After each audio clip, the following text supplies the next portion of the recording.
అంబేద్కర్ కోనసీమ జిల్లా అమలాపురంలో వెంకటరమణ థియేటర్లో కోర్టు సినిమా ప్రదర్శన నిలిపివేశారు రెవెన్యూ అధికారులు. ఈ సినిమా టికెట్లు అధిక ధరలకు అమ్ముతున్నారని వచ్చిన ఆరోపణలపై రెవెన్యూ అధికారులు స్పందించారు. వెంకటరమణ థియేటర్లో తనిఖీలు చేపట్టిన ఆర్డీఓ కె మాధవి, ఎంఆర్ఓ అశోకులు 110 రూపాయలకు అమ్మాల్సిన కోర్టు సినిమా టికెట్ను 150 రూపాయలకు అమ్ముతున్నట్లు రెవెన్యూ అధికారులు గుర్తించారు. థియేటర్ లైసెన్స్ రెన్యువల్ చేయలేదని ఈ సందర్భంగా ఆర్డీఓ కె మాధవి తెలిపారు. థియేటర్ రికార్డులను తన వెంట తీసుకువెళ్లారు ఆర్డీఓ మాధవి. విచారణ పూర్తయ్యే వరకు సినిమా నిలిపివేయాలంటూ ఆర్డీఓ ఆదేశాలను జారీ చేశారు. సతీష్, పూర్తి న్యూస్, కాకినాడ. అంబేద్కర్ కోనసీమ జిల్లా రామచంద్రాపురంలో దారుణం చోటు చేసుకుంది. పిల్లలను కాలువలోకి పడివేసి కసాయి తండ్రి ఆపై పారిపోయాడు. రామచంద్రాపురం మండలం నెలపర్తిపాడులో ఈ దారుణం చోటు చేసుకుంది. గణపతి నగర్ లాకుల వద్ద ఇద్దరు పిల్లల్ని కాలువలో పడవేసి పరారైన తండ్రి పిల్లిరాజు. కాలువలో ఈత కొట్టుకుని ప్రాణాలతో బయటపడిన 10 ఏళ్ల బాబు. కాలువలో లభ్యమైన 6 ఏళ్ల పాప మృతదేహం. పిల్లిరాజు ఆచూకీ కోసం పోలీసులు గాలింపు చర్యలు చేపడుతున్నారు. పిల్లిరాజు చనిపోయాడా లేదా పిల్లల్ని ఇద్దరిని కాలువలో పడేసి పరారయ్యాడనే కోణంలో పోలీసులు ఆరా తీస్తున్నారు. ఆర్థిక ఇబ్బందుల నేపథ్యంలో పిల్లిరాజు ఈ ఘటనకు పాల్పడినట్లుగా చెబుతున్నారు. రాయవరం మండలం వెంటూరు గ్రామానికి చెందిన పిల్లిరాజు తన కుమారుడు పిల్లి సందీప్, కుమార్తె పిల్లి కారుణ్యలను స్కూటీపై తీసుకువచ్చి ఈ ఘటనకు పాల్పడినట్లుగా స్థానికులు చెబుతున్నారు. సతీష్, పూర్తి న్యూస్, కాకినాడ.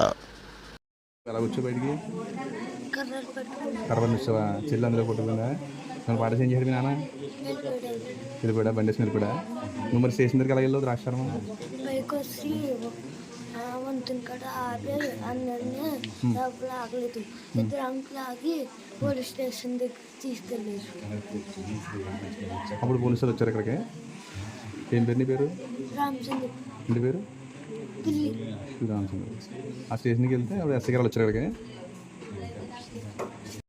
జంగారెడ్డిగూడెం పట్టణంలో Aswaraopeta road, bus complex road, Buttayagudem రోడ్డుల్లో తరచూ రోడ్డు ప్రమాదాలకు కారణమవుతోంది ట్రాఫిక్ నియంత్రించడంలో పోలీసులు వైఫల్యమేనంటూ ప్రజలు, ప్రజా సంఘాలు, రాజకీయ పార్టీలు విమర్శిస్తున్నాయి. జంగారెడ్డిగూడెం పట్టణంలో ప్రతిరోజు ఉదయం 7 గంటల నుంచి ప్రారంభమయ్యే ప్రభుత్వ, ప్రైవేటు రంగాలకు చెందిన కార్పొరేట్ విద్యాసంస్థల బస్సులు, ఆయా పాఠశాలలకు సంబంధించిన ద్విచక్ర వాహనాల్లో సైకిళ్లపైన విద్యార్థులతో ప్రధానంగా Aswaraopeta road, college road, Salipeta road, Buttayagudem road, Eluru road, girls high school road, Pangidigudem రోడ్డులో వందలాది స్కూల్ బస్సులు, ద్విచక్ర వాహనాలు, ఆటోలు, సైకిళ్లతో అనునిత్యము బిజీగా ఉంటుంది. ఇలా ఉండగా ట్రాఫిక్ నిబంధనలు పాటించకుండా వాహనాలు నడిపే వాళ్ళు కొందరైతే ఎంతో ట్రాఫిక్ అనుభవం ఉన్నప్పటికీ శరవేగంతో దూసుకెళ్లిన వాళ్ళు మరికొందరు. ఈ కారణంగానే తరచూ రోడ్డు ప్రమాదాలు సంభవిస్తున్నాయని స్థానికులు ఆరోపిస్తున్నారు.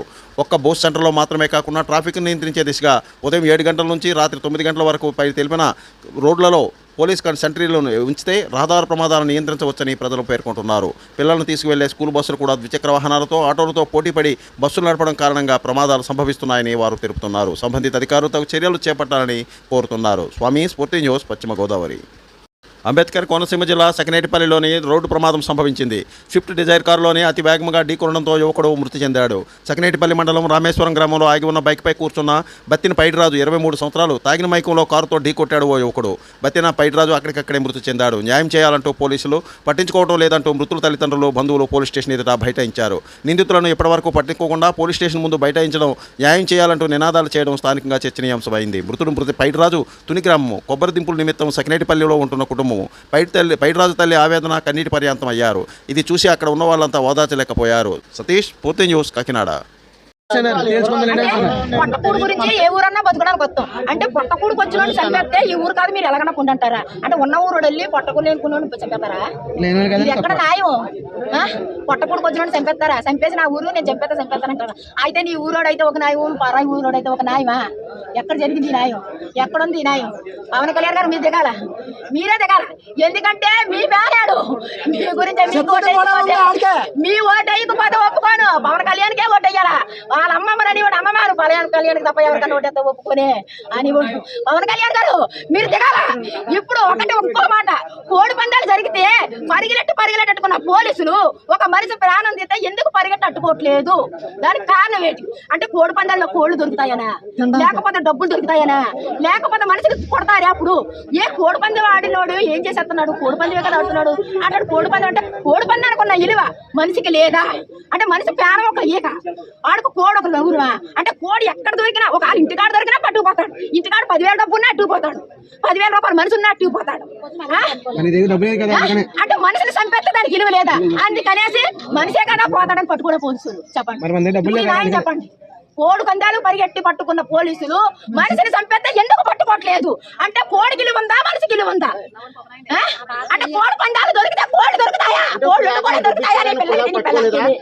ఇదే న్యాయం నా మొగుడిని అందుకున్నారు ఎక్కడో నా మొగుడు కోడిపందాలో దొరికాడని పట్టుకొని డబ్బులు Please like, share, subscribe our channel.